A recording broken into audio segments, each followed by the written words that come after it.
Welcome to the Blerdsnerds podcast.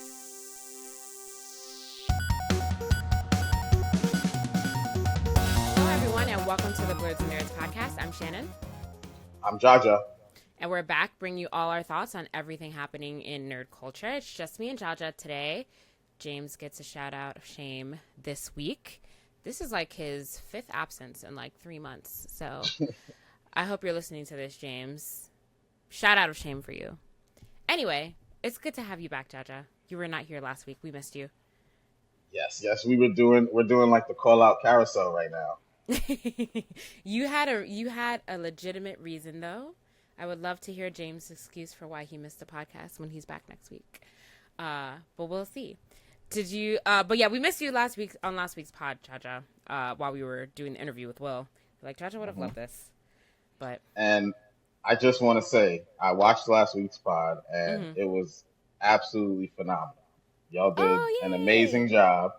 I really, really enjoyed the interview. For anybody who's an upcoming game dev, he gave a lot of insights into the industry. He really gave it up in that interview. You guys gave him the space to talk about whatever he wanted to talk about, and he just got to it. So I'm glad that James hooked this up, and it was really good. It's in my top favorite episodes that we've ever done. Probably that one and the other interview we did with the other game dev. Those are my two best favorite episodes. So. Yeah, for those who didn't listen to last week's episode, or for those who are new, thank you for joining us. We did an interview last week with Will Gracera, who is the CEO of Dalian Studios and the creative director of an upcoming game called Yasuke, A Lost Descendant. We interviewed him last week on the pod, and like Jaja said, he did drop a lot of valuable insight into his journey as a game developer. And he does so many other things, too. Like, he's a voice actor. He's an animator. He does, like, a bunch of stuff. So he gave a lot of insight into a lot of different things in that interview. So it's definitely something good to check out if you're new to the pod or if you haven't listened to it yet. It is a longer episode, but it is great. It's packed full of little gems, so you should definitely go back and give that one a listen or a watch. Please subscribe to our YouTube channel if you are listening to us. We prefer, actually, whatever you can give us. But also just head over to our YouTube, give us a like and a subscribe. We would appreciate that. But yeah, the episode was really, really good. We were super glad to have him on. And yeah, we learned a lot from him for sure. So thanks again to Will. Shout out to you for that episode. It was great. All right. So Jaja, what have you been up to in the 2 weeks since we've seen you last? What are some nerdy things you've been doing? Oh, my nerdy things. I probably have a list. Let's see. So my mom came to visit me. Nice. I watched Sinners with her this is probably like my fourth time or fifth time watching it. So that was pretty cool. I rewatched a couple episodes of Ironheart with her. Nice. And then I started my rewatch of Game of Thrones. Oh, okay. So I'm kind of like slow watching that. One of my coworkers started it over, so something to talk about at the job. Yeah. And then I started this anime on Amazon Prime. I'm like, I'm paying for Amazon Prime Video. I don't ever watch anything, so I was like kind of forcing myself to watch something on there, and I just picked the first thing I saw. It's called Ubel Blatt. So it's an anime about this guy who was slain by these heroes that went out to stop a conflict, but then half of them betrayed the others, and he's resurrected, and now it's out for revenge. The action's pretty cool. It's just the dialogue is pretty. I don't know if it's because it's the dub or not, but yeah, the dialogue's pretty. They could have did better on the dialogue, but the action's pretty cool. So I haven't finished it yet, so I'll probably update my review on that later. And then I got 2 episodes left in Windbreaker. Okay. So, I'm so behind on Windbreaker. It's crazy. Okay. I was going to see if you guys would finish the season because I haven't heard any updates on it. No. But yeah, this is why I wait for episodes to come out, because keeping week to week with something that I'm not like really, really into is tough. Like to be Hero X I'm not watching that week to week. I got 2 episodes of that to watch right now. So anyway, I watched all the way up to the last 2 episodes. My preliminary review is first two episodes were fire. It started off good, but then there was like a 5 episode stretch that I was just like, what's going Ooh. on? This is like kind of mid. And now it's Okay. starting to pick back up, and I'm sure the last 2 episodes are gonna be fire. But and now I'm seeing the setup that they did in those 5 episodes that were kind of like really slow. So Okay. yeah. What else? I'm playing Wu Chang Fallen Feathers. I've been mentioning that. It dropped on Game Pass. It's basically a Souls like. It reminds me of a lot of Dark Souls, but like with a lot of Asian samurai vibes to it. So I'll give an updated review on that. People are saying that, more or less it's a pretty good um, imitation of like a Dark Souls game. So I think it launched on PC with some bugs or something like that, but more or less people are enjoying the game. I'm playing Spider Man, and I started this game on Game Pass. I jump into a lot of games on Game Pass that I don't even Mhm. mention, but this one is called Wheel World. It just came out. It's like a bicycle racing game, Okay. exploration. You were like your bike gets possessed by like some ancient spirit, and you're chosen to be the bicycle rider. Okay. And it's a really weird and goofy game. Like the Yeah. main It character sounds looks like it. goofy, and it's like a skull flaming ghost that's like attached to your bike, and then you're getting upgrades to your bike along the way, and it's a cozy game, I guess you could Mm, call it. Um, and I went to go see Fantastic Four, and nice. and Save then your save not a your too soon. we'll review Fantastic Four later in this podcast. Save your Yes, reviews. yes, and then Okay. also I'm gonna save my updated Superman review. Now that you've seen Superman, I can actually talk about it without Yeah. spoiling it. So yeah. Okay. Nice. That's nice. All right. Good nerdy things. I'm trying to keep up like to what you said a couple seconds ago.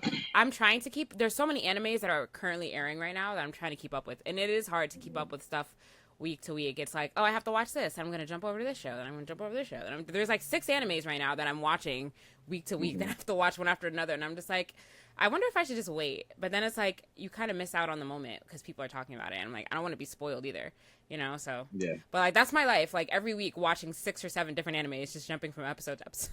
I'm just like, I don't know if I prefer this. But yeah, I've been watching a lot of stuff too. Oh, wait, were you done? I'm so sorry. I don't even know if you were done with your nerdy Yeah, things. yeah, yeah, yeah. Oh, okay, Go okay, ahead. okay. Okay. Yeah, so I've been keeping up with my weekly things.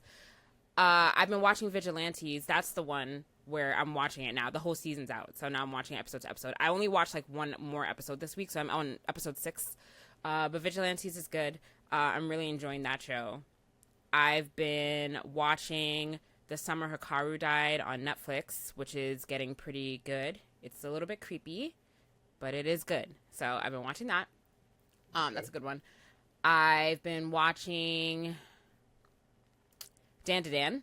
Dan to Dan's really really fire so far this season right now. So have you started watching Dan to Dan or no? Are you waiting for I that one need to? to I need to get on that one. That's Yeah. one of the ones I'll be willing to watch week to week. So Yeah, yeah. and I mean, at this point now, there's what like 5 episodes out, 4 or 5 episodes out of this season. So, Okay. you have a good you have a good head start. There's a good chunk of stuff there for you to watch. But this season is really really good. So, I'm enjoying that. I'm watching. I don't know if you. So I started watching this anime a couple weeks ago. It's called Takopi's Original Sin. I was talking to James about it last week because he hadn't heard about it. Have you heard about that one? No, I haven't, but I did hear you talk about it last week. Yeah, it is very good. I we kind of started talking about it, but then Will jumped into the call, so then we started the interview. But it's very. I would recommend people watch it, but it's very dark. The first episode's very dark. It's about a very. It starts off very dark, but then like it gets good. It's good, but the first episode's kind of hard to get through because it's very dark, and it's definitely worth a watch. So I tell people that. But I feel like when I watched it, I was not given a warning as to how dark the first episode was. So I'm out here warning everyone. If you're thinking about watching it, the first episode is a very dark episode. But it does get very good after that. And like the story and like how it plays out, like things that happen in the first episode, like how it shapes the rest of the season is really good. And it's really short. There's only 6 episodes. So right now it comes out on Sundays. So right now episode 5 is about to come out. So it's about to be over. But it's like a really good, like short watch. So For is it? You think it's darker than Expedition 33? yes. Oh, okay. It's It's very one of dark. those. It's very, Got the it. first episode is very dark and a little depressing, Got it. I will say. Just a warning.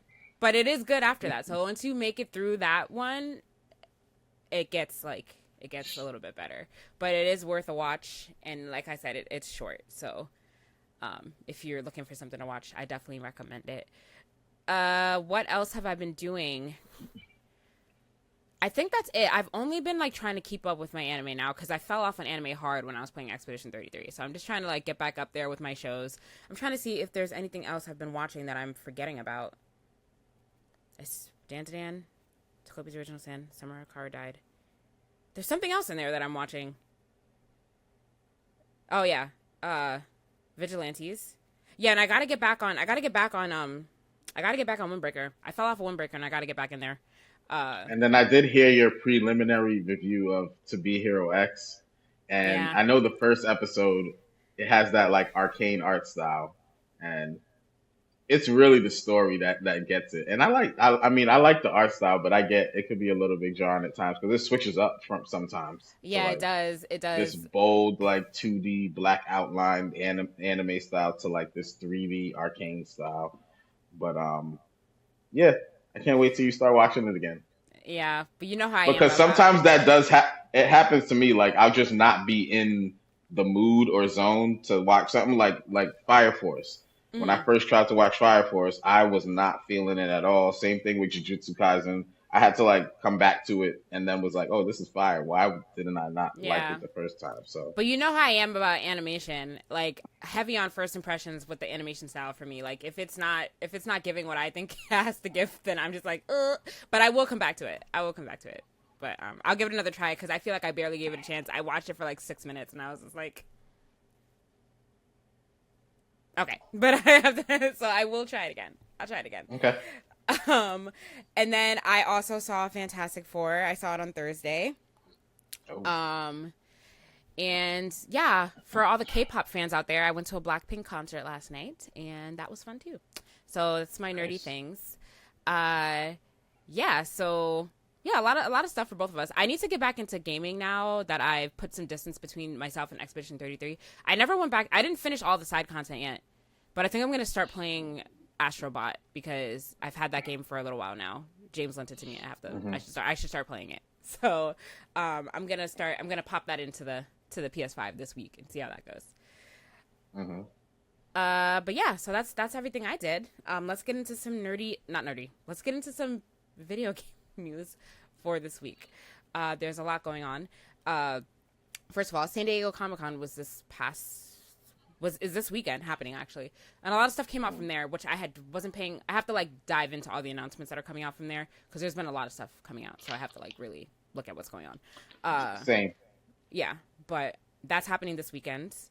And as usual, San Diego Comic Con gets all the cool announcements and things, and New York Comic Con is left with all the scraps. So, we'll see what we'll talk more about stuff that came out of there, like as it continues to come out. But in some Sony news, Sony has acquired a 2.5 stake in Bandai Namco, which is the company we all know, Bandai Namco, but they're also responsible for the Elden Ring games. So they now have a 2.5 stake in the company, and they're going to use this 2.5 stake. They're considering it a strategic partnership to expand on video games and anime and all different types of IP. So we will see what comes out of this. I know that there's already a couple of things surrounding Elden Ring that are supposed to be coming out. Like there's supposed to be an anime coming out. There's supposed to be like wasn't there supposed to be like a live action movie something? No. I know there's an anime coming out, but Yeah, I think the anime it might be like an anime movie. yeah, or something like that. There's a couple IP projects surrounding Elden Ring right now, but And then they're gonna Bandai does a lot of anime stuff in general. Like they're yeah. behind Dragon Ball Z games and Yeah. a lot of those games. Yeah. So now they're going to work together, partnerships surrounding like entertainment, TV things, and also like games. So obviously there's no talk about like what exactly they're going to do, but we can probably look forward to seeing more things now through this partnership that they have. So we'll keep an eye on that and see what comes out of it. But that was interesting. for sure. Hmm. And then I'll um, some more Sony news. So we've been hearing, and I'll let you talk about this, Jaja. So Sony wants to bring PlayStation games beyond PlayStation hardware. Uh, that's Yeah, including so this is to platforms like Xbox and things. Go ahead. yeah, this is some pretty this dropped late in the week. I want to say like Friday or Saturday.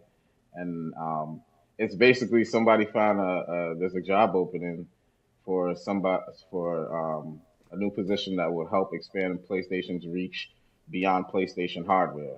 According to a job posting, Sony is working to bring PlayStation games to platforms such as Steam, Epic Game Store, Nintendo, mobile, and yes, even Xbox. So they're looking for somebody who's going to report directly to the To the Sony's vice CEO. president, Mm-hmm. and Oh, they're vice. going to Yep. play a critical leadership role in shaping and executing the global commerce strategy for PlayStation Studio software titles across all digital platforms. So I'm excited for that because, like we just talked about, they just got a 2% stake in Bandai. I'm pretty sure I want to play those games. Like Yeah.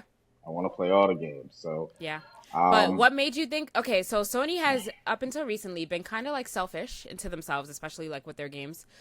So why do you think they've suddenly made this pivot to like want to now make games more available on other platforms besides their own? Two reasons. One, they've already been pivoting. Hmm. They've been putting games on PC because there's, Well, yeah. I Hmm. think the estimated number is 1.5 billion players on PC compared to the 100 million, let's say, that are on Xbox. I mean PlayStation. So like they want more reach. And Yeah. two, Xbox is forcing them to because Xbox is putting their games everywhere. And Yeah. we're So gonna they're talk trying to keep about, up. Hmm. They're trying to keep up with the evolution of their competitors, I guess. yeah, because Yeah. it only makes sense. Like why limit your market cap to Yeah. 100 million Exactly. people instead of opening it up to all these other people? And exclusives were like we could talk about the history of gaming. Like exclusives were played a huge part in gaming. Like you either had a Genesis or a Nintendo if you were little. Your friends, tried to buy the opposite of you so that you could experience both. And then as things grew, like you wanted to have the same thing as your friends. And then we have digital libraries, so I guess people are like, I guess they're realizing, people are stuck in their ecosystem, and we're gonna bring everything to you. And now it's a fight for. It's gonna be that type of fight now. It's not Yeah. gonna be like a console war fight. It's gonna be like who can keep people in their ecosystem. Yeah, yeah. I'm not surprised that this happened either, because yeah, everyone around Sony was evolving, and yeah, they've started putting their games on PC, but you know, I feel like there was still like a resistance to like bring their games to Xbox, even though they had started putting their stuff on PC. But I feel like now, like you said, they're kind of forced to just to keep up with the market, keep up with the competition if they want to stay relevant. Hmm. While everyone is making their games more accessible, they kind of have to throw their hat into that ring too. So it was only a matter And of it time. didn't. It doesn't help them that they didn't have a lot of exclusive first party exclusives dropping this year. And then, their most successful live they've tried so hard to make a live service game. They failed a bunch of times, but Helldivers 2, one of the first ones, is a huge hit. Yeah, So why not bring that over to Xbox and, make money yeah. off of that? And yeah, What it's game, it's as hmm? an Xbox player, what game from Sony do you really want to see? What game do you really want to play on Xbox that you want to see go over? God of War, Ghost to Yote. Um, there was one more off the top of my head. Astrobot.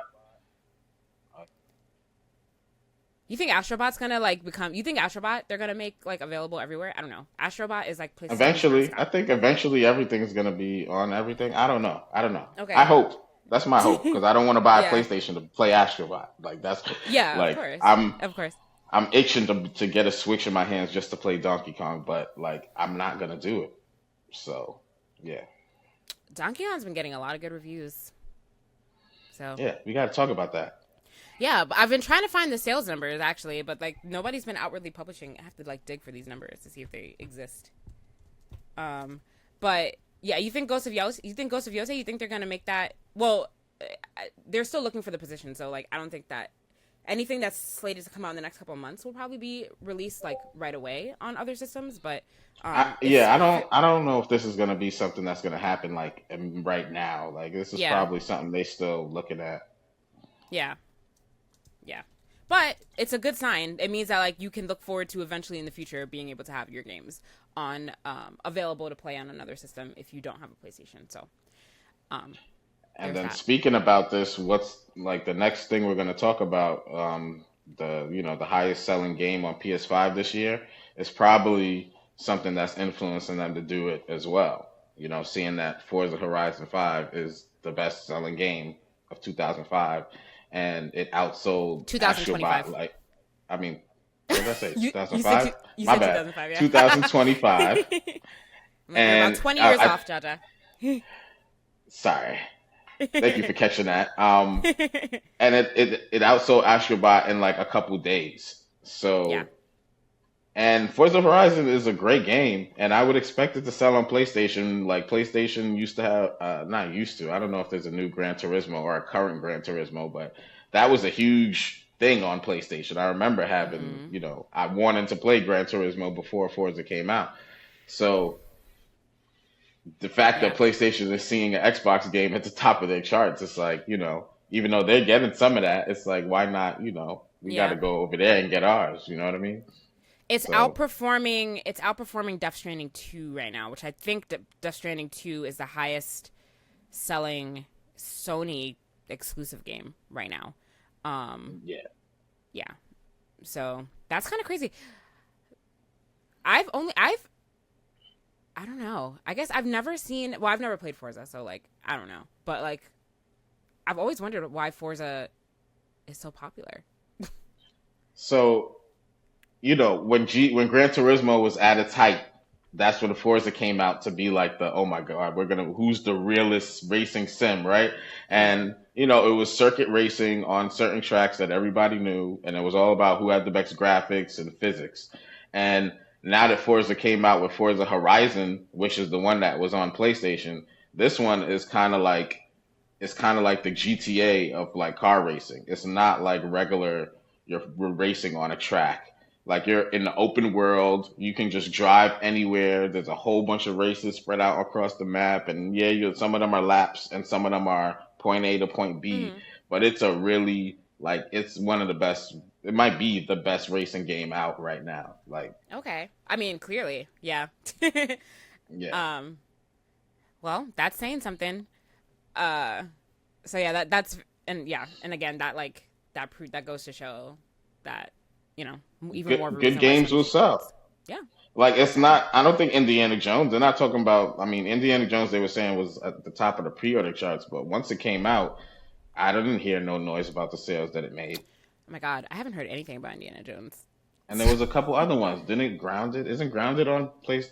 I forget which other ones, but there's another game that went over there that I haven't heard nothing about either. Yeah, but So, that's just even more of a reason why like Sony's probably moving towards this decision. If a game that is an Xbox game is Sony's highest selling game of 2025, that obviously is saying something. That means that Sony needs to get their act together and get their games on Xbox because you can still achieve success without hoarding all your games to yourself. So it makes sense. It makes sense. So I'm interested to see where Sony goes once this person steps into this position, like what their plans are for rolling out their games on other platforms. oh, I might have to take back that statement. I didn't do my research, but it might be selling okay. It might be. They're saying that Indiana Jones is selling better than it did on Steam. We Okay. can't, we don't have the I Microsoft numbers, but I just haven't heard a lot of people talk about Indiana Jones, I guess is the thing. So, word of mouth I'm popularity I feel like is kind of low. I'm thinking about making that the next game that I try to beat. I'm trying to choose a Really? game to like fully focus on, and for some reason, like I'm doing Spider-Man right now, but I feel like I could play something else at the same time. But Probably. we'll Probably. see. Yeah. Well, you just knock Spider-Man out. Spider-Man is so short. Such a short game. Because I get the Assassin's Creed vibe from Spider-Man. Like it's a lot of going around and collecting stuff and Yeah. doing the same activity like a million times. And Yeah. so Yeah. sometimes you want to take a break. Like Yeah. It is pretty repetitive in that sense. Yes, I completely but understand what you're I saying. have a lot of fun swinging around and doing it. Yeah. I'm not complaining about it, but it's like, Yeah. okay, I just went and took 50 pictures. I just collected 20 backpacks. Let Yeah. me do But you something else. know, I complained a long time ago about how short it was, but you're right. Like it is well cuz the story elements, you know, that's one thing. But like when you're doing all the side stuff is pretty repetitive. So it's like it could be longer, but then it's like then it would be like too much, I think. So I think I appreciate now like Hmm. how short and like compact it is. I think maybe the storyline the main story could probably be a little bit longer.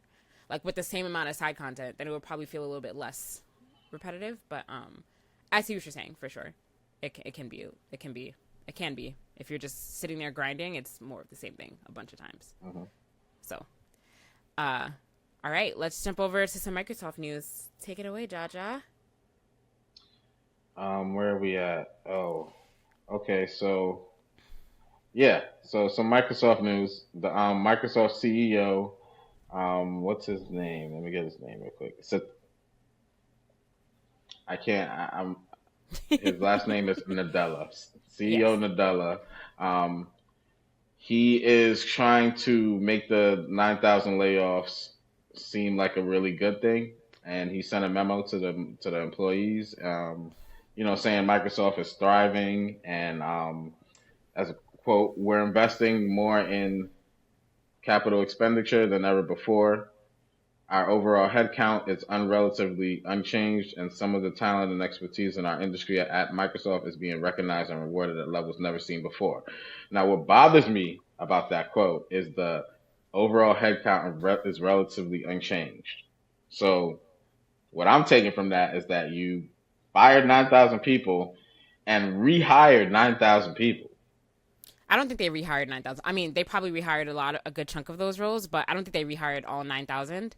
I think that they meant because it's like it was 9,000 spread across different divisions, right? So I feel like they're talking about relatively, like if only I don't know. Let me not even pretend to know what they're talking about. I don't know if they rehired all 9,000 people though, but they are probably rehiring people at much lower salaries than the people that they fired. Yes, I'm sure that that's I what's mean, it's happening. a fact that they're making like some of these 9,000. I'm not sure if all of them, but they had a chance to reapply to. They had to like Other jobs, re-interview. yeah.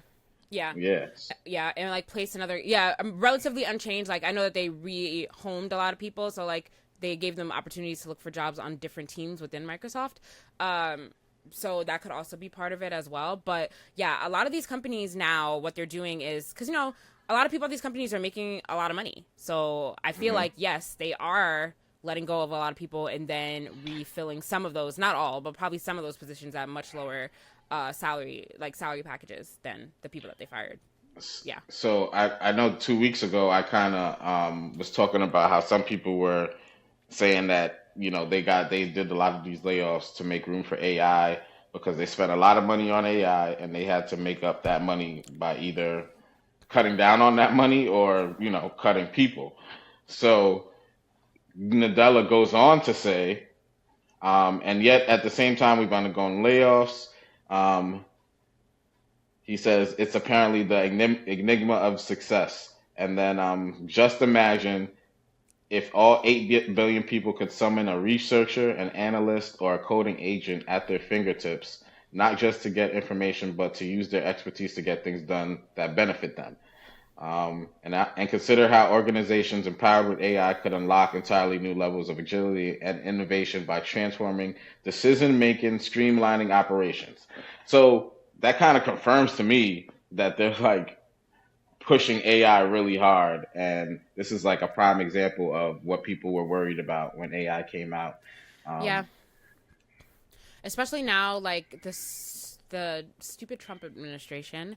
I think he just signed something to like deregulate AI, so it's only going to get worse, really, because there's not going to be like he's trying to move away from the kind of the little checks and balances against AI that we had in the first place. He's trying to just like get rid of those protections there. So I feel like it's only going to get worse, to be quite honest. Which is bad, obviously. mhm. Um, so Yeah, the AI thing, like companies leaning more heavily on AI, companies trying to make themselves more efficient by like reducing headcount because AI is becoming more efficient. Like that's only going to get worse, unfortunately. So, yeah, we all have that to look forward to, which is sad. Unfortunately, yeah. Unfortunately, this is like a weird time that we're in, where like tech jobs, we kind of like in our generation, Jaja, which I'm making it sound old, in the millennial generation, we kind of all grew up and like everyone was telling us, go major in tech, get a job in tech. Tech was the most secure thing, Mhm. one of the most secure things that you could have possibly gotten yourself into.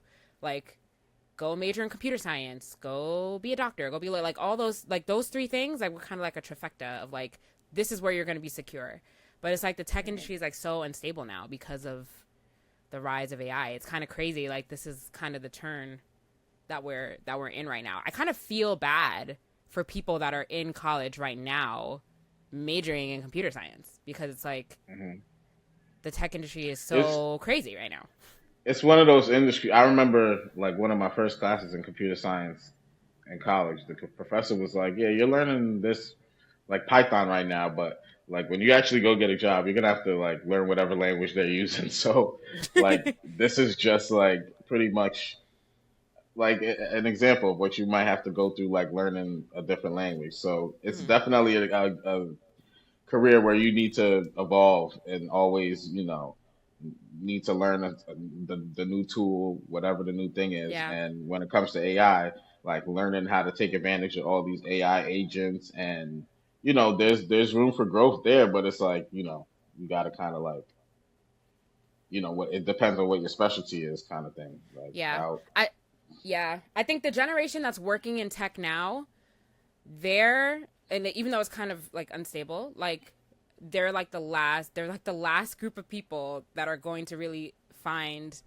and I could be completely wrong about this, but like like everything that's going on in the industry right now is saying like the opposite. But the people that are in tech now is probably like the last chunk of people that are like that have experienced probably the boom of being successful in the tech industry. And I think everyone that's younger that's trying to get in now is going to have like a much harder time like trying to get in and find like stable jobs in tech, which is unfortunate, but I think that that's the way we're going with like AI becoming more efficient.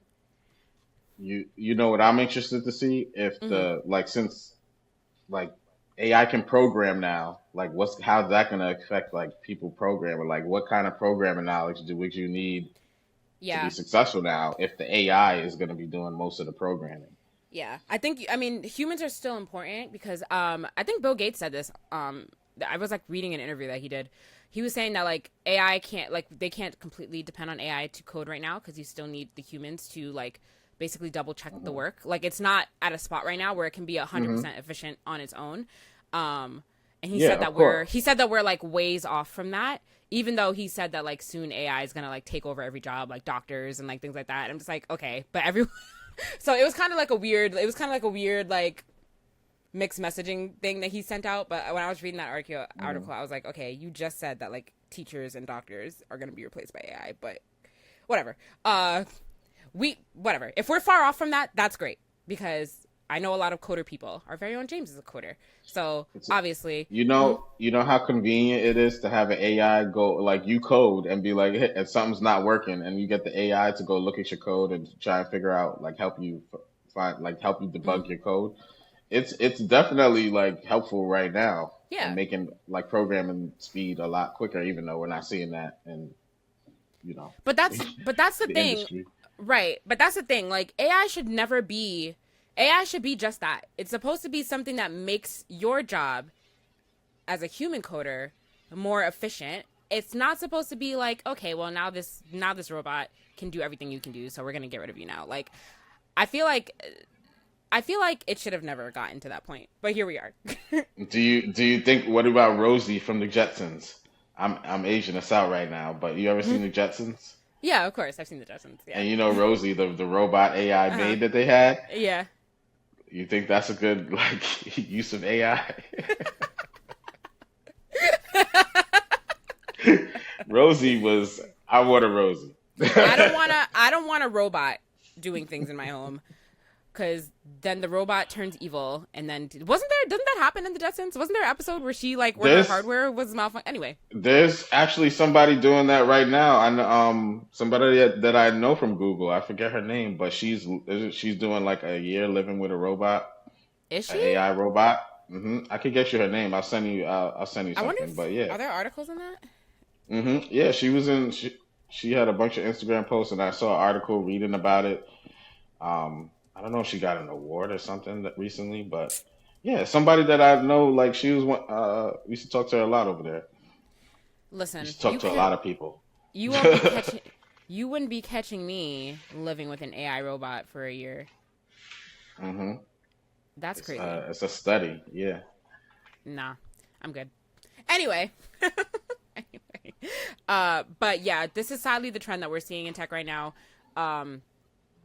And yeah, it's unfortunate for sure. And I guess we'll only follow it as it keeps going, inevitably. All right. So in addition to Microsoft laying off 9,000 people, Microsoft has also killed off its movie and storefront on Windows and Xbox, which is not a huge deal because the stuff that you've already bought on there is not going anywhere. Like, you'll still be able to keep the stuff you've bought, but you just won't be able to purchase anything else on there, which is just inconvenient, I guess, if you had everything in one place. Then you just have to go somewhere else to continue buying your digital media. Are people upset about this, or is it just a whatever thing?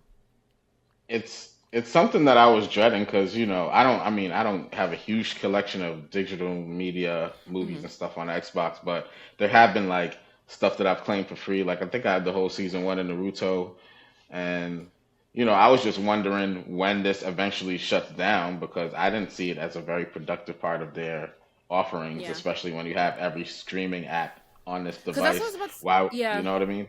that's what I was about But to some say. people do Are buy movies digitally. I I was mean, I yeah I was understand the just physical thing.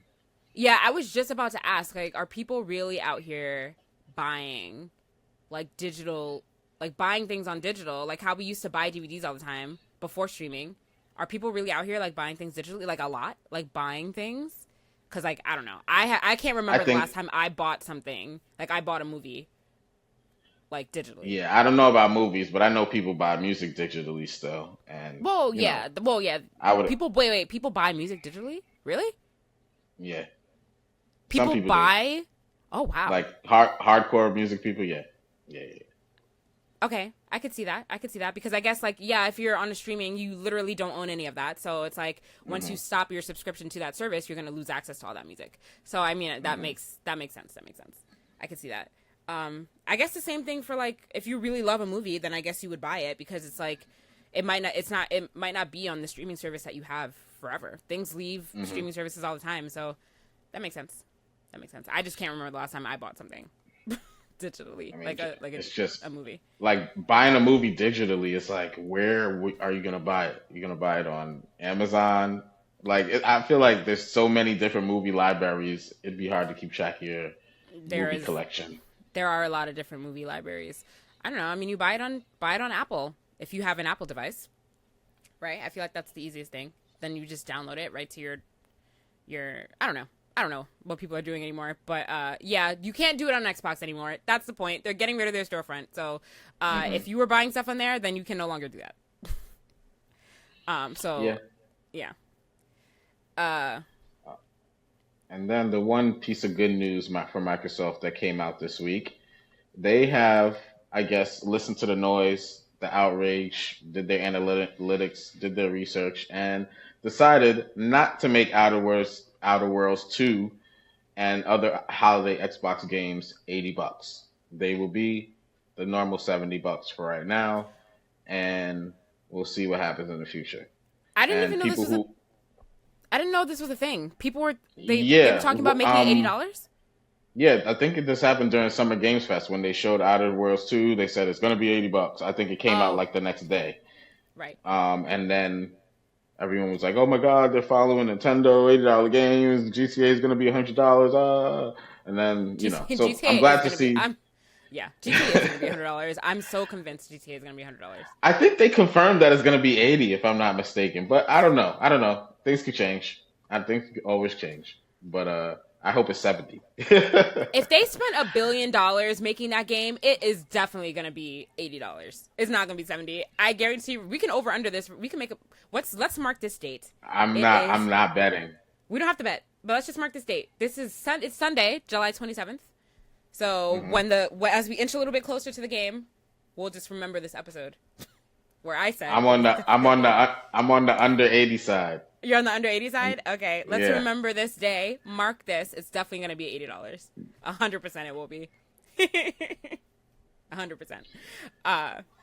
But it's good that for the holiday season, it is going to be the regular game price and not $80.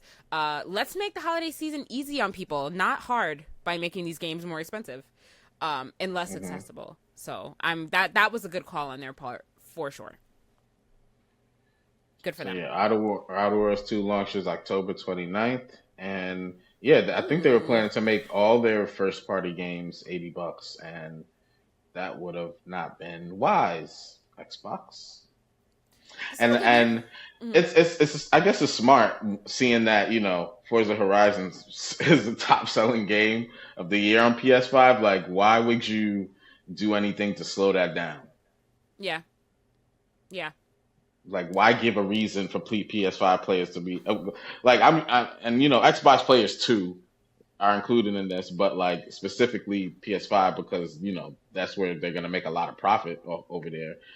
Like, why give them a reason to be like, nah, I don't want to buy this game because of $10? You know what I mean? Is it really that Right. serious? It's not that serious. It's not. It's not. Um, so good on them coming up on the holiday season. But apparently it doesn't matter because people are just buying up these $80 games anyway. So the more people that buy them, we can't even really complain because people buy them. And I haven't really seen anything suffering in sales numbers because a game was $80. Like Nintendo, the Switch 2, we were like, who's gonna buy this? It's $500, but it's the highest, it's the best selling console right now at Hmm. $500. Even though there's issues with the screen, you can't download video apps on there. Like you can't watch Netflix or like streaming services, even though you could do it on the first Switch. But I'm like, why can't you do it on the second Switch from the start? It's really weird. When I found that out, I was like, this is kind of scammy, but it's fine. But you know, people are buying it. People are paying $80 for Mario Kart, and Hmm. it's all it's People paid people. $80 for Outer Worlds too. They're saying that they're gonna have to get refunds from their point of purchase. So people were still willing to do it over here too. So it's kind of like Yeah. I'm glad So we who are pumped the brakes we on that. like? Well, but yeah, but like, who are we just sitting here trying to champion those that don't have money to spend on video games? But the world doesn't I'm care, just obviously. saying, would Maybe you we're just rather poor. do it at a discount and get a lot more sales than do it at a Well, higher yeah, price and then get less sales? yeah. Does it balance out? Like, which side of that thinks you think you make more money? I But it's I all think about, with the less price. yeah, obviously. But it's all about corporate greed. They're gonna see that people are still buying it at the price point, and they're gonna be like, oh, whatever, we don't care. And then they're just gonna care. They're just gonna all they care about is the money. Uh, Unfortunately, so that's where we are. Um, Anything else in video game news before we move on to TV movie news? Besides Donkey Kong being an absolute smash, and I want to play that game so bad, but we could talk about that another time. Donkey Kong is very popular. I've heard nothing but good reviews about it. A lot of people And say that. what was interesting? The good reviews that I was seeing, a lot of people were like, "Oh, I was worried about this game," or "I was like, the video didn't look good," and the demo's been out for a while now, and I'm like, Yeah, how did nobody peep this game was gonna be epic? yeah. So it's topped the sales charts in the UK, and it's coming in it's coming in second in sales in Japan. It sold 127,000 copies in Japan in its first week, and it's still just behind Mario Kart World.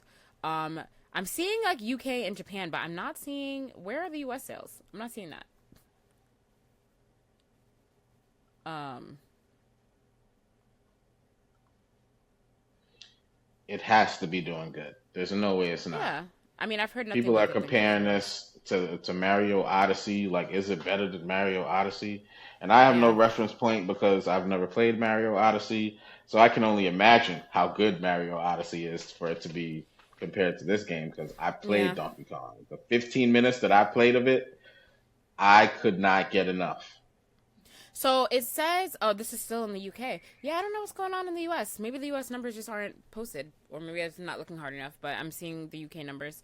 But I think according to this, it's still selling less than Mario Odyssey did. But it's it's topping the charts for where we are right now, in sales. Interesting. So yeah, a lot of people now that this is out are saying that it could be game of the year. They were saying that before based off the trailer, but now they're saying it now that the game is out too. So I guess we'll just throw it in there in our top guesses, but I don't want it to win game of the year. I'm still holding out hope Yeah, that it won't. So I'm sorry. I'm sorry, Shannon. You gotta go play the Donkey Kong demo and then talk to me. okay, Just I will try go it. play Just the try demo, and I'm sure that I will still hold steady in my opinions, but we'll see. We'll see. Let's move on to TV. Let's move on to some TV movie news. So we talked about this movie a while ago on the podcast. It's the highest grossing anime movie of all time, Niza 2. So it's getting a US release. Remember when we talked about this? We were like, where can we watch this? But it's getting a US release. It's coming out on August 22nd, which is right around the corner. So I'll be going to see that. So Niza 2 is already sitting atop the global 2025 box office with a staggering $2.2 billion globally, which is a lot of money. So A24 and CMC Pictures have teamed up to bring the movie to the US, Canada, Australia, and New Zealand. So yeah, the English version is going to be out on August 22nd. And I'm excited. I'm going to go see this for sure. I'm just wondering when, because it's a sequel, obviously. I'm wondering Mhm. if I had to have been familiar at all with the first movie, and like, where do I watch that? I don't know. Um, I feel like the first one came out in 2019, so I don't know if it had that viral thing going, or was that for Niza too? I'm not I think sure. it I was can't. I think it was Niza too that we were talking about before. Yeah, Right? Okay, so yeah, this yeah. thing went super duper viral. I'm gonna have to go see Niza one to even That's what I'm saying. mess Like, with where do I this watch? one. Where do I watch that? I have to find it somewhere because the first one wasn't released for U.S. audiences, so you got to find somewhere to watch that. So yeah, 2.2 billion globally. So it's made its way into the top 5 highest grossing movies of all time, It and it was is it was in theaters for like a limited time from August 29th to the September 6th, 2019. So that's what, like a oh week or two yeah, that it was okay, in. It was definitely limited release in the US. Yeah, definitely missed that. the Okay, so first yeah, one. it's in the 5 highest grossing movies at all time with this 2.2 billion box office success right now. So it's behind only Avatar, the first one, Avengers Endgame, Avatar: The Way of Water, and Titanic. So it's number 5 behind those 4 movies, and its closest competitor in Where's 2025. Hmm? what happened to Minecraft? I thought Minecraft was the highest No, animated. that's I think that was. Wait, hold on. Let me just make sure. Oh yeah, Uh, well, I don't know if it's comparing no, it I to think I Disney and think Pixar right here, but no. This is top 5 of all time. I think that Minecraft is just like highest grossing this year. I don't think it's ranked all time. Let me just fact check that real quick. Yeah, I think that Minecraft just had a large opening for this year. And Minecraft's not an animated movie. It's just a regular. I mean, it's like half CGI. But I think it's just in the top 5. I think Minecraft is in the top for this year. I don't think it's in the top for all time. I think that's what that number is. But I think it's still behind. So Disney Lilo and Stitch is its closest 2025 competitor, because Lilo and Stitch stands at 974 million worldwide. So I think that Minecraft is probably number 3 in 2025, for movie openings. But Michelle Yeoh is going to be in this. She's voicing a character, so that's exciting. And yeah, for those who don't know what Niza is about, uh, according to this article, the sequel continues the story of Niza, who's a rebellious boy born to mortal parents but possesses godlike powers that even the heavens fear. So it sounds like a cool premise. So I'm definitely gonna see it. It's got a 96 Rotten Tomato score, 96%. So it sounds pretty promising. I'm hearing the animation is absolutely amazing. Yeah, In that's what everyone was talking about. That's what like kind of captured our attention when we talked about it on the podcast a few months ago. So yeah, I'm definitely gonna give that a watch when it comes out. I'll spend the extra money to see it in IMAX. And it looks like they consider Minecraft like a video game movie, like with Super Mario Brothers and stuff like that. So yeah, it might not be compared to animated stuff. Well, I think that I don't think Minecraft is yet living up to all time, like top 5 all time movies, because there are animated movies in that list, like Avatar's in there, or whatever you consider that CGI. But I think it just was top for this year. Speaking of Avatar, did you Mm-hmm. see the trailer of Avatar when you went to go Yes. Oh, I see did. Yes. Yes. Yes. Yes. Fantastic Yes. Four? Yep. I did. That now you know how I feel about Avatar. Yes. I know how you feel about Avatar. I know how most people feel about Avatar. This is the first Avatar that I want to go see.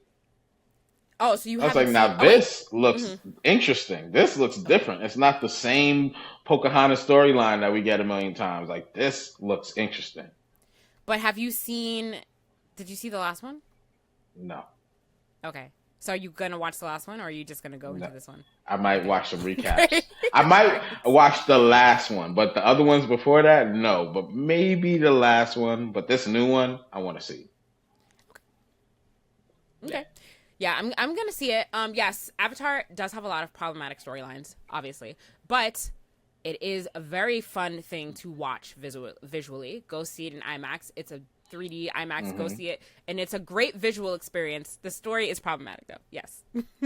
um. Yes. So sorry, I just completely lost my train of thought. Still trying to find where Minecraft landed on the list for 2025. Sorry. But yeah, I did see that. Um, all right, real I quick think before we go ahead. I got it at 69th in the grossing position on the all time movie chart according to Box Office Mojo. So Yeah. And that's a then, so yeah, reference point. I think it was the highest. Yeah, like you said before, I think it was the highest grossing video game movie, but definitely not the highest grossing movie of this year. Good, rightfully so, because there's just a lot of ridiculousness surrounding Minecraft that I don't think deserves to be in the top of anything. Um, Hmm. okay, so really quickly before we get into Fantastic Four, something interesting: The Eyes of Wakanda, which was supposed to come out like in the middle of August, is now coming out on Friday of this week. So they moved the release date up. Didn't really announce that widely. It's an interesting choice that they made to do that. But yeah, now you can watch it on Friday instead of waiting till like the middle of August to watch it. I'm not sure why they moved up the release date, but they did. So look forward to that. If you were looking forward to that show, it'll be out this week instead of. Isn't Ryan Coogler involved in this show? Yes, I think so. Or his studio So is. I would, if that's true, I think he is. But if I'm right, I feel like they want to play off of some of that Ryan Coogler momentum he got going on right Yeah, yeah, I think now. so. I think so. So yeah, you can check it out this week. It's 4 episodes, so it should be a quick watch. I'm gonna try to watch it this weekend. Um, and now we finally see what the show is about. The show is going to explore several different time periods. Each episode is going to take place in an entirely different time and place. So it sounds like it's going to be like kind of separate, like different stories that they're telling. So that's interesting. But yeah, you can definitely catch that on Friday, August 1st, which is this week. All right, let's talk about Fantastic Four. So, real quick, we can go over the box office numbers. Fantastic Four, highly anticipated. It made me a little bit nervous because it was so overhyped, and I was like, wow, this movie has a lot of pressure on its back to perform really well. But just to go over the box office numbers really quickly, it snagged 57 million on its opening day, which is the second biggest opening of the year.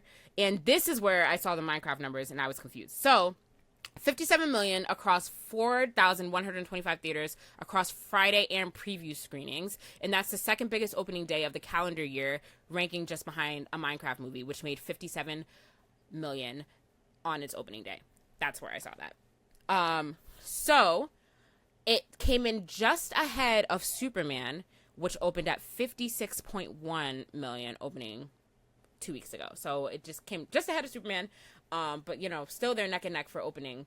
And, we have to see if it continues tracking to the same success of Superman. But they came in kind of neck and neck for opening day. I'm curious, Jaja, to hear what you thought of this movie. Spoilers ahead for Fantastic Four if you haven't seen it. But you should go see it. Jaja? I thought this movie was fantastic. Okay. Great. No pun intended. Okay. I've been working on that joke all week. I'll be here every Tuesday, every week. You can find me here on the Blerdsnerds podcast. But to me, this was an absolute masterpiece, like damn near. So I enjoyed every second of it. I love this movie. I'm probably gonna end up seeing it again, and yeah, it's got me hyped. It's got me hyped for the future. So I really enjoyed it too. I thought the acting was great. Everyone portrayed their characters really, really, really well. I was kind of on the fence. I wasn't completely bought into Pedro Pascal playing Reed Richards, but he did a great job. I was impressed. I was impressed with his performance. Vanessa Kirby did a great job as Sue Storm. And yeah, Joseph Quinn did a great job as a Human Torch. And what's his face? I'm so sorry, I'm forgetting his name. Did a great job as the Thing. Everyone did a really, really good job in their respective roles. The movie looked great visually. The production value was great. Like the time period that they were in, like a utopic, like 60s, like futuristic, but like half 60s futuristic time period. The set designs were really great. And yeah, everything looked great. I love the Silver Surfer. All the sexist people out there will complain that they gender swapped Silver Surfer, which whatever. But I thought that it was great. The CGI was great. Like all the scenes when they were in space were great. I really enjoyed the movie. The only critique I have about the movie is that I felt it was a little bit anticlimactic in the end. But I still enjoyed it nonetheless, and I can say why I thought it was a little anticlimactic. I just feel like how so? Mm-hmm. I just feel like compared to like all the stuff that was happening in the beginning, like Galactus in space, like when we first saw him in space, he looked really, really cool. And I thought like he was executed really well. But then like Galactus on Earth was kind of not doing it for me, honestly. It did not have the same impact as it had like when we saw him in space. He was like massive and like this huge, like it was done really well and it looked really well. It looked really good. But I think when he got to Earth, I'm like, I feel like the scaling is off. I feel like this is not as big as he was in space. And it just was a little bit underwhelming for me, honestly, that part. And it's like, he didn't do anything. He just stomped around a lot. So that's why I thought it was a little bit anticlimactic, honestly, at the end. So I feel like all the other things, like I feel like when they were in space, like all of like Act 1, the first part of the movie, I was really impressed with. But then the end of it, I'm not saying it wasn't good. I just felt it was a little bit, it didn't deliver as hard to me as it did in the beginning. That's my opinion. That's interesting. Yeah. That's interesting. Because I love the Galactus part. I thought like, I love how the movie embraced like the comic book nature of the Fantastic Four. Like in the beginning, how it like did the whole background and went through like a bunch of episodes and like a bunch of villains that they fought and like that quirky description. And then when it came to the Galactus, like Fantastic Four is one of those teams that like, yeah, they all have like really cool powers and they're really unique powers, but they always gotta like, they're like the Scooby-Doo of superheroes to me. Like they got to come up with a plan to like defeat the enemy type of thing. And sometimes their plans don't work and they got to come up with plan B, plan C. Like I like that about the Fantastic Four. And like, no, me too. When like, spoiler alert, like, their plan didn't work out the way they wanted to because, Galactus was smart enough to see a big target on the ground and be like, maybe I shouldn't step inside this this, this target zone, which I thought was pretty cool because I thought it was like, okay, Galactus isn't an idiot, like of course, and then the whole like Sue Storm, she killed it for me. Like I Yeah, she thought was it was great. pretty cool how they displayed her powers because to me she's like the strongest one out of all of them. Like there's a lot of things you could do with light energy manipulation. So Yeah. but the fact that she was able to physically move Galactus by herself, like kind of, but is was pretty impressive. And It was. to make her like, the consequences that happened after, I think were justifiable and like the stakes were there. Like I felt that like you felt like Earth was might get eaten if this kid, if they don't, figure out some way around Yeah. everything. But yeah. Yeah, I loved the family dynamics. Like I said, they all did a great job. And I loved everything. Literally, I loved everything leading up to the end. And I'm not saying I didn't love the end. The end was great. But again, I just feel like it was a little bit I was like, "Oh, that's it. It's over." He crushed some buildings with his hands. He stomped down the street. Sue Storm held him back and knocked him into the thing. That was it. I just feel like it was a little I just feel like That's it was a so little funny to me. I just feel This is like so funny to me because I'm just like, But I love that's the how lead up I to it felt though. about the Thunderbolts when Sentry came. Nothing happened. They didn't fight. They had a 2 second. Okay, at least they brawled. I give it to you. They had like a 5 minute actual brawl. But I kind of feel like they gave it to Reed gave it to Galactus. He stabbed him in the back like 3 times. Like Reed. The way that they displayed the stretchy powers, because back in the day, the stretchy powers were a little corny. Reed was really corny. Okay, he's the smartest person in the MCU, and I'm glad that they made that clear by just having just the hovering cars alone, something that Tony Stark's dad couldn't do.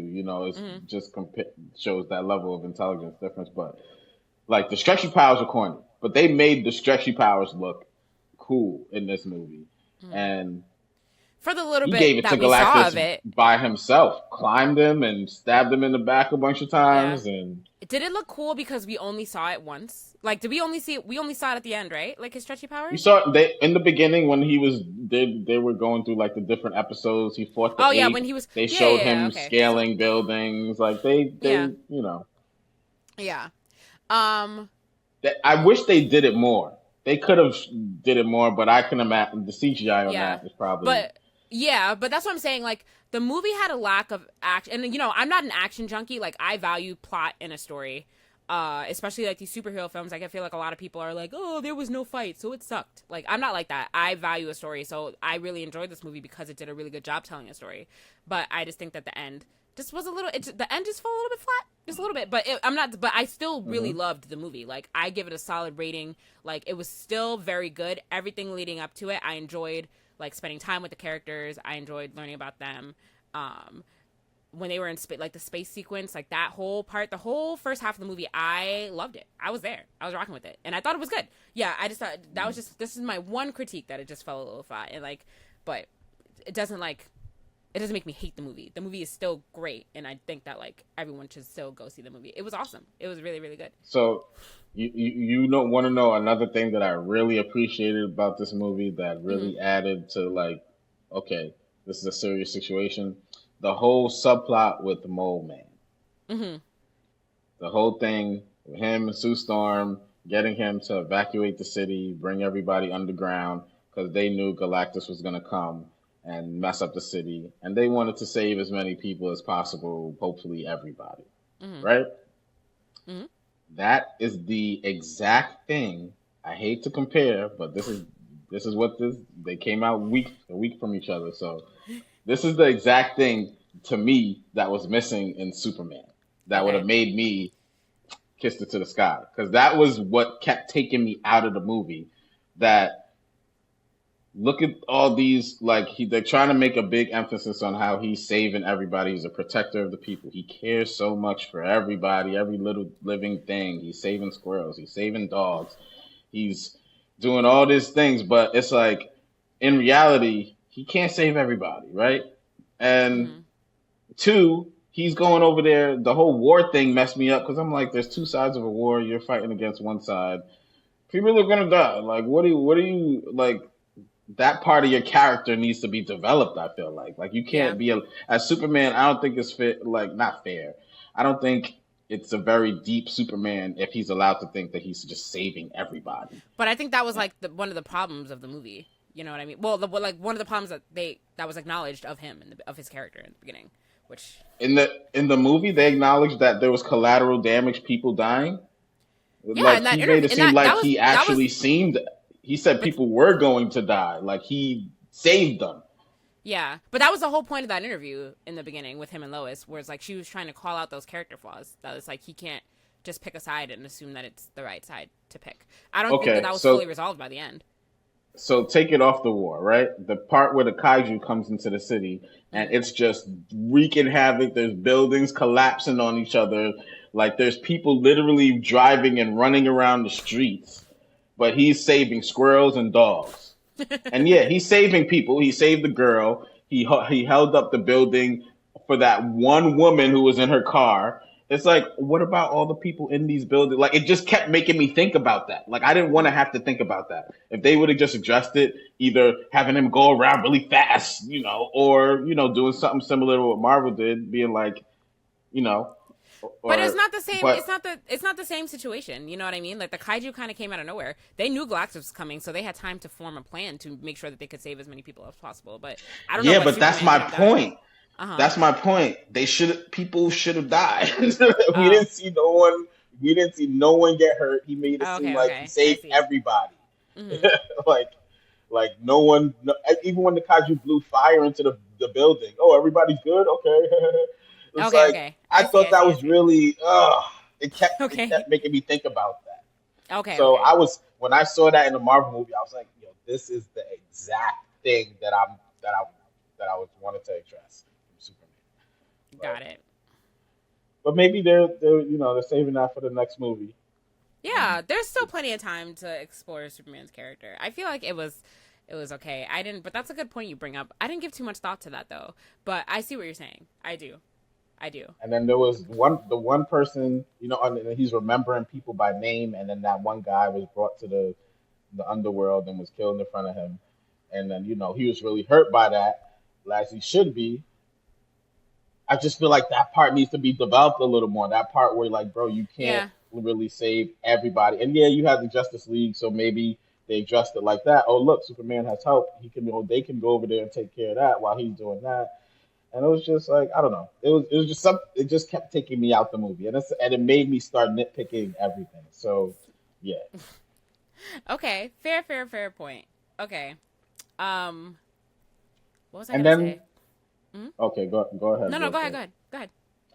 I want to address the origin story because everybody, even the directors, the fans, no one's gonna agree with me on this, Shannon. These are origin stories. Why is everyone saying this is not an origin It's story? not an origin Both of these story. movies explain the origin of these characters in these universes.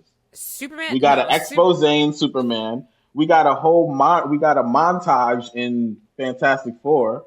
Like we Okay. didn't, you know what I But mean? the whole okay. When people say it's not an origin story, they mean that like the whole story was not about like Superman crashing on Earth and being raped. Like it wasn't. The movie wasn't about his origin. It kind of like that is what they mean by when they say it's not an origin story. Even though they kind of explain his origins, it still wasn't an origin story. Like the movie was not about how he became Superman. Like he was already. He's that's what they mean. And I understand that point 100%, and I disagree with it 100%. I don't understand how you disagree with it. Because I feel like they explained the origin in both movies of But where it they wasn't came about. from, what But their it wasn't. motivations. But I it know wasn't that the about movie it though. wasn't But like that's I what know makes the an origin subject. story. I know. I Okay. feel like the subject of these movies were kind of like their origins, and that's just something. I don't think so. It's a hot take. I know. It No is one's a gonna hot agree take. with me, No, but it is I'm a willing hot to take debate for sure. it. Superman definitely was not an origin story. Like they dropped us off in the middle of his life, kind of like we didn't spend any time, like we. And it's like Spider-Man Homecoming. Spider-Man Homecoming was not an origin story either. Like those things are similar, where it's kind of like they're dropping us off and kind of in the middle of their lives, like after they were already a superhero. They already had their powers. Like we didn't have to learn about any of that in the movie. We didn't spend any time getting to that point. Like, we didn't watch Spider-Man get bit by a spider and then turn into Spider-Man. Like, we didn't watch Clark crash on Earth and him being raised through his life. Like, we didn't see any of that. So, like, that's what makes it not an origin story. I got you, but like they could have showed it in these movies and people not considered it an origin story because it's like, oh, this is something that happened in the past. I get it. I get that perspective, but I just feel different about Okay. We're all entitled to our opinions. We're all entitled to our opinions. I don't think anyone would agree with you, really. Maybe, like, the small 1%. I'm okay with that. It's fine. It's fine. I was surprised. So at the end of Thunderbolts, we saw the Fantastic Four ship crashing onto Earth, and everyone was like, this is a spoiler for Fantastic Four. But surprisingly, and a good thing, that had nothing to do with anything.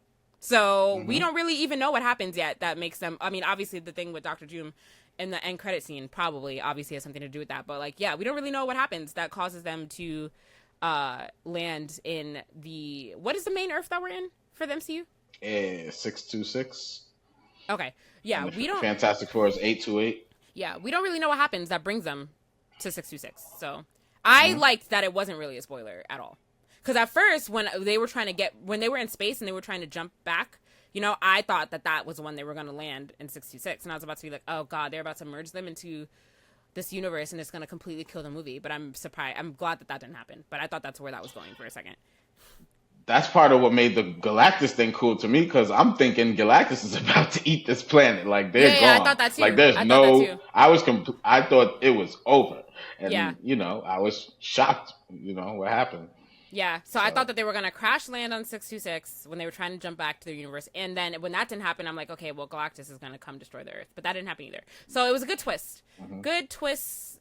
And, like, I'm glad that we weren't able to fully predict the movie like we can predict some of Marvel's movies because they put too much in their trailers. But this was good. This is good diversion. So there's still an air of mystery there for sure. So we don't really know what's going to bring them to 626 yet. But we'll find out in Doomsday, I guess. So I'm guessing that Doomsday is kind of going to be just like how, like, Captain America Civil War was basically like a third Avengers movie. I think that Doomsday is at its core going to be a Fantastic Four movie with everyone else involved. What do you think? You think so? Yeah, I think so. I think remember we were center. talking about yeah, like remember we were talking last week about the quote. The guy was Matt Shatman. I think that's the director of the Fantastic Four movie.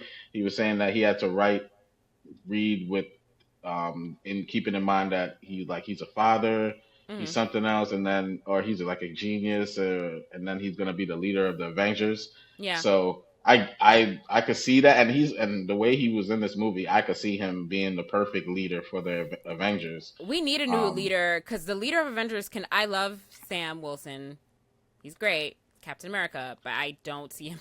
I don't see him as the leader of the Avengers. So I'm more so by the fact that Reed Richards is going to be the leader of the Avengers. So yeah, I definitely think that this movie is going to be at its core, like the Fantastic Four is probably going to be the center of it.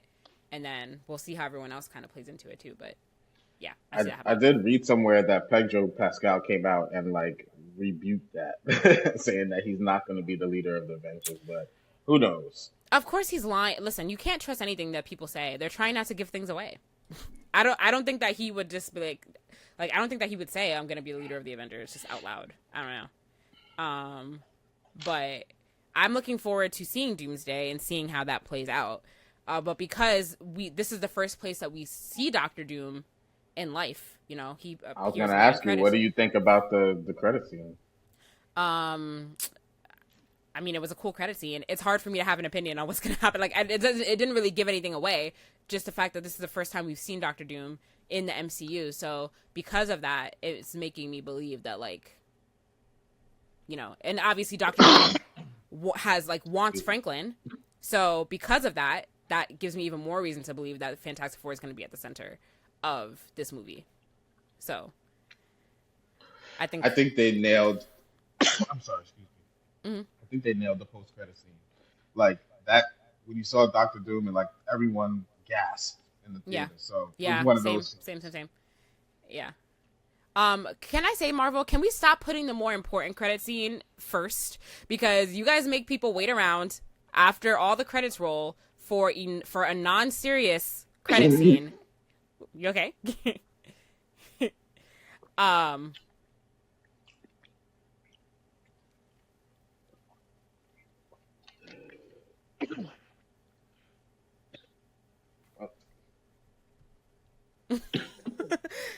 Jad is having a moment. We'll be back. All good? Whoa. Kind of. There's like something in the back of my throat. There's just like tickling it. Okay. But yeah, I was saying that like Marvel needs to stop putting the unserious credit scene last and making everyone wait around in the theater. Put the important credit scene last so that we're not mad that we waited for the end credits for the non-serious credit scene. Everyone was so mad that they waited through the credits for the like animated Fantastic Four opening, which was cute. I think that would have been fine if they put that mid. Don't put it at the end. Put the important stuff at the end. That's all I have to say about that. Yeah, they got us with that one. They did, and I knew it. I mean, it always happens. Like usually, the second one is the most unserious one, but they should stop doing that, in my opinion. But yeah, for 2 seconds, I was like, "Oh, is there a new cartoon coming out?" But no. Yeah, it was just unserious, completely unserious. But no, I love the movie. I give it a solid 8. It was really good. I thought it was really good. Yeah. So if you're on the fence about seeing it, you should definitely give it a watch, for sure. Definitely a 9.5 in my book. Okay. Yeah. Definitely go out to see it. It was very, very good. Yeah, it was a good movie. So, Marvel definitely did the Fantastic Four some justice, and I'm looking forward to seeing how they integrate, or like I'm looking forward to seeing them integrate into the Avengers and to the mainline Marvel cast in Doomsday. So yeah, Marvel's not cooked yet. We'll see how Doomsday goes, and then we'll know for sure. Okay. Anything else, Jaja, that you want to say? Nope. That's all I got. All right. Well, if that is all, then thank y'all for joining us for another week of the podcast. As always, you can like us on Facebook, follow us on Instagram at Blerdsnerds, follow us on TikTok, Blerdsnerds_pod. While TikTok is still around, who knows? There's a lot going on with TikTok right now. Who knows? Subscribe to our YouTube channel. Please subscribe to our YouTube channel and like our videos, as well as leave comments, because that helps boost us up in the algorithm. Please. If you haven't, check out our last episode with Will Grosera, the creator of Yasuke: A Lost Descendant. Like I said, a lot of good gems in that one, so please check that one out. You can send us an email, blerdsnerds@gmail.com, if you're a creator of color in the nerd space who wants to come on to talk about their work.